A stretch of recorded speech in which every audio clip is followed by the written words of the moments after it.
I hear a lot of people asking about, what's going on, like in the riots in LA and things like that in New York. What's really going on? Why would people in the Democratic Party or on the left, why would they want to keep criminals, illegal people who crossed the border illegally and were criminals?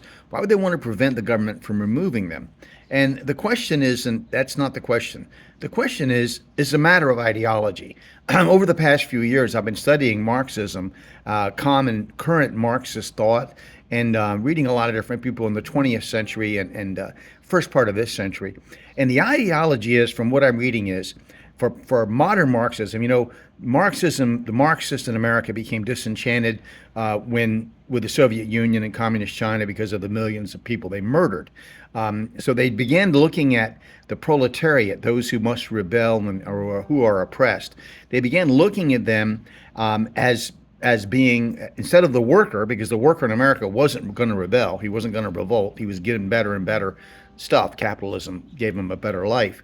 But so what they wanted to do, they turned that proletariat from the worker to like radical environmentalism, sexual minorities, and things like that. So what you've got here is the one Marxist writer I read from the 60s said that the border with Mexico is an artificial border. I talked to a Marxist on the phone who said that everybody on earth has the right to come to America and partake of our welfare benefits. And then also, I read the plan in the 60s that was brought forward about how flooding the welfare system would break capitalism. That's the whole idea. The whole idea is to destroy capitalism, and of course, America as a symbol of capitalism, sort of rebuild everything in their idea of a utopia, which would be a nightmare like Venezuela. But in any event, so America, we have an artificial border, they say, and plus the proletariat includes now not just sexual minorities, but you have like criminals. So criminals are part of the proletariat.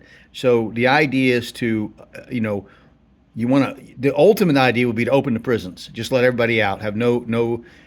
Now that would change once the Marxists won. When the revolution was successful, then there would be total oppression, not just people in prison, but everyone.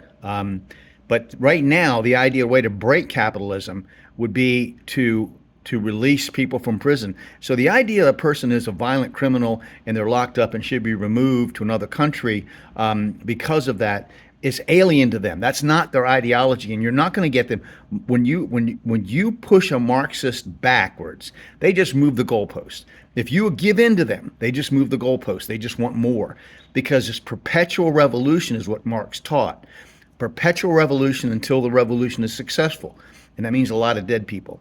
So, and the idea of that they will say from Goethe's Faust, Mephistopheles said, everything that exists deserves to perish. And that's why you see so much first generation Marxism in America being attacked by second generation. You might go, why is the trans movement seeming to attack feminism? Because you have girls' sports, and that was one time a big controversial thing, girls' sports. Well, that's because every generation of Marxism is going to have another one that's more radical behind it that's going to try to overthrow it, because remember, it is perpetual revolution. So keep in mind when you're watching the news that the ultimate idea is to destroy capitalism, destroy America as a symbol of capitalism, to create a socialist state, and that the proletariat is not the worker, not workers of the world unite.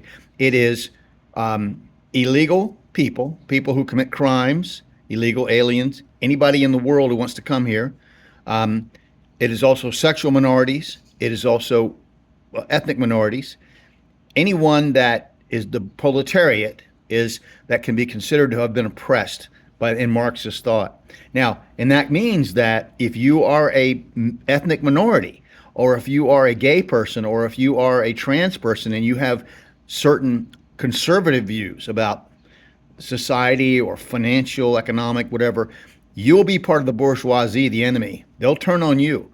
So that's why you see girls in sports, prominent spokesmen and spokeswomen in sports, girls' sports, being attacked about the transgender thing.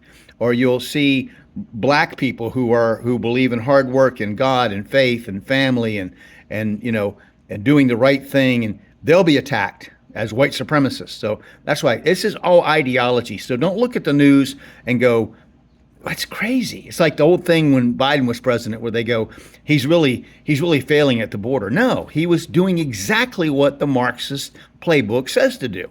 He was flooding the zone. That's the idea. That's how you break the system. Anyway, those are just some of my thoughts. Reading Marxist thought that I've been reading lately and last few years, and it's been really an eye-opener, kind of shocking. And I'm going to go back to read more with critical race theory, things like that, because it's important to know what they say about themselves. That's what I learned in history. Thank you.